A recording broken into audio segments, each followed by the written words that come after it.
So class 10, today we are going to start with the writing skill section of your activity sheet, and the first and the most important writing skill we are going to start to. आमतौर पर हम जब कभी भी कहीं पर भी जाते हैं, the first biggest question arises in front of our eyes, that is how to write a letter. What is the question arises in our mind? किसी ऑफिसेस में जाते हैं तो सवाल होता है, वो कहते हैं कि एप्लीकेशन कर दो, आपको ये चीज चाहिए तो. So how to write a letter, what is letter? Today we are going to learn with this point. Let's have a look to the writing skill section. और राइटिंग स्किल सेक्शन में जो राइटिंग लेटर राइटिंग आज हम देखने वाले हैं वो है फॉर्मल लेटर राइटिंग. इसके बारे में थोड़ी बात करते हैं. सबसे पहले, what is formal letter writing, is it? So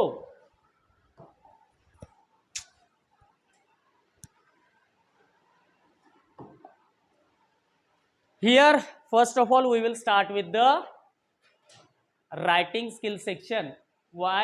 Observing first point, and that point is called as a writing skill letter writing format. There are two types of letter. English हो, हिंदी हो, मराठी हो या कोई भी भाषा हो, दो तरह के लेटर्स लिखे जाते हैं. First is called as a formal type of letter and second is called as a. And today we are going to learn the first type of letter, formal. So first of all, let us discuss what is the meaning of. मतलब पता होगा तो लिख पाएंगे. किसी चीज का मतलब और मकसद ही पता ना हो तो वो चीज हमें समझना और करना थोड़ी सी मुश्किल होगी. तो चलो देखते हैं, what is the meaning of letter writing. Here is your answer. And what is that answer? A formal letter is written in a formal and elegant language. Formal letter is written in a formal and elegant. What is formal और elegant language? ये सवाल हमारे जहन में आता है.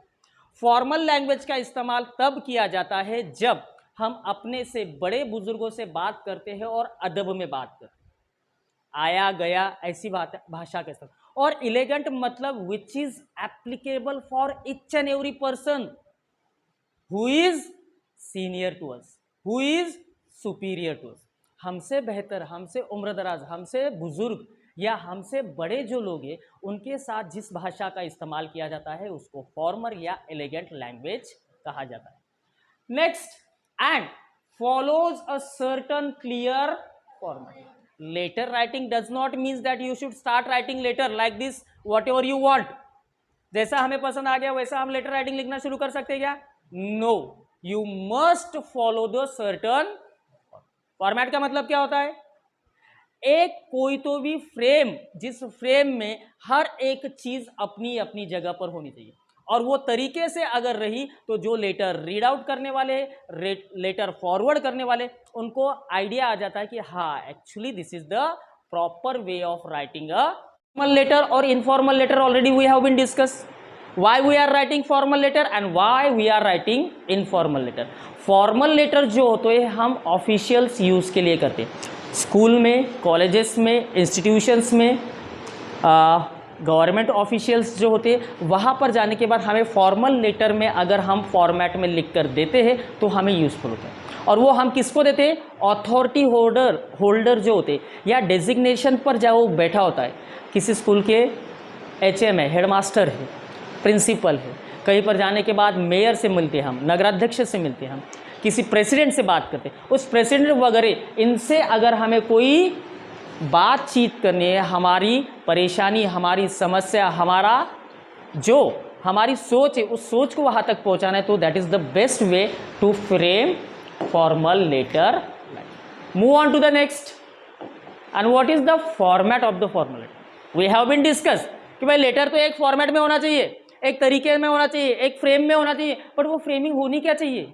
How could we start it? So let's have a look to the format of the letter. First, what we are going to write? We are going to write the name of a person. But whose name we are going to write? सबसे पहले हमें क्या लिखना है? यहाँ पर नाम लिखना है. यहां पर एड्रेस लिखना है, बट किसका एड्रेस और नाम लिखना है? Sender. Sender means one who is going to send that letter. वो खत जिसने लिखा, और जो भेजने वाला. भेजने वाला फिर मतलब कौन आ जाएगा? हम खुद लोग. अगर मैं लिख रहा हूं, मैं भेजने वाला हूं, तो नाम किसका आएगा यहां पर? Whose name will come? Writer's name. Sender name means what? Writer's name. Only I am going to write a letter. You are also going to write a letter. Someone is also going to write a letter. So there we just keep one thing in your mind, that one who is going to write a letter, he should mention his name and address first to the left corner of the. कहाँ पर लिखना है? आपका जो text notebook का page है, आपके पास जो फुल स्केप पेज है, वहां पर लेफ्ट कॉर्नर में सबसे पहले अपना नाम, एड्रेस लिखो. उसके बाद एड्रेस लिखने के बाद आप लेटर कौन से दिन लिख रहे हो लिख तो दिया.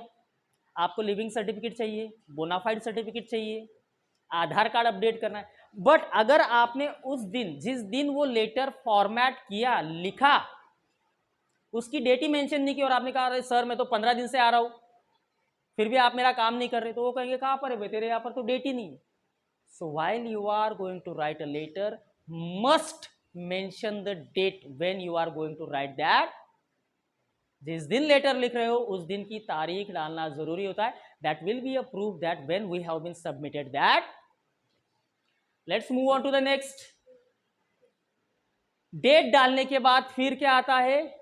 that to whom we are going to write a letter. Receiver's address. Is it और not?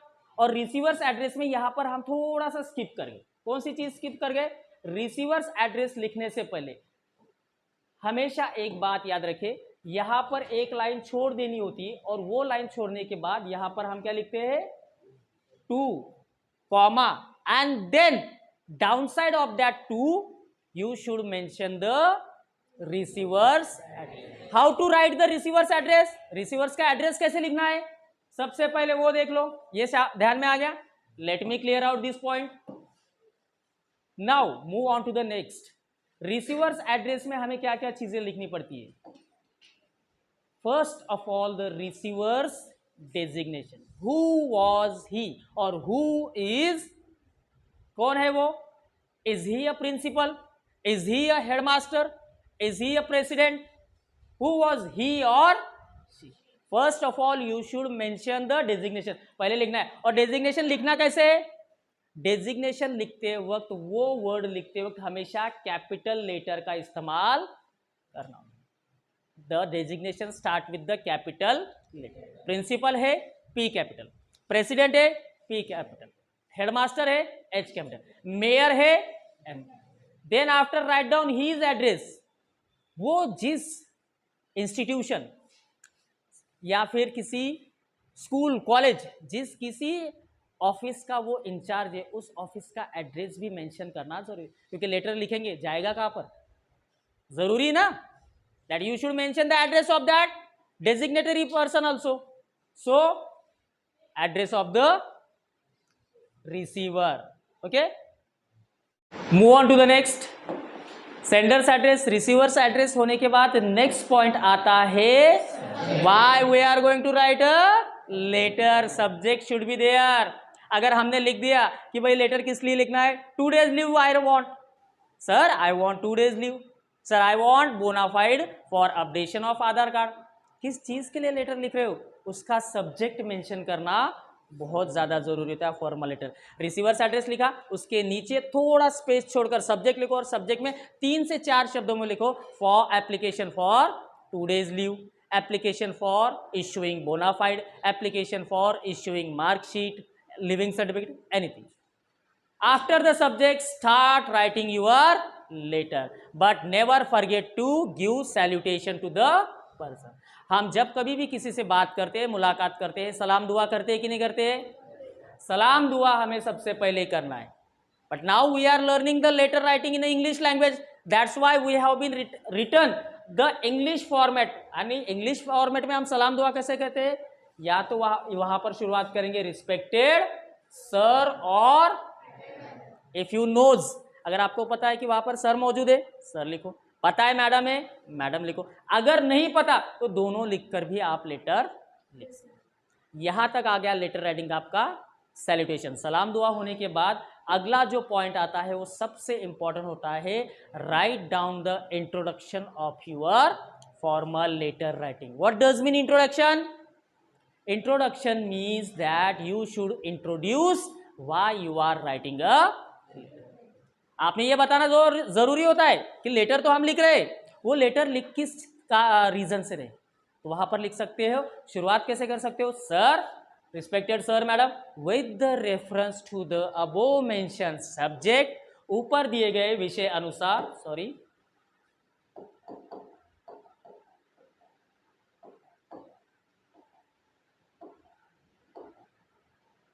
with the reference to the above mentioned subject, I would like to draw your attention. ऊपर दिए गए विषय अनुसार मैं आपका ध्यान केंद्रित करना चाहता हूँ, चाहती, किस चीज़ की तरह? That I need, I want 2 days leave. That I requested to have bona fide certificate. That I requested to have mark sheet. Introduction हो गया कंप्लीट।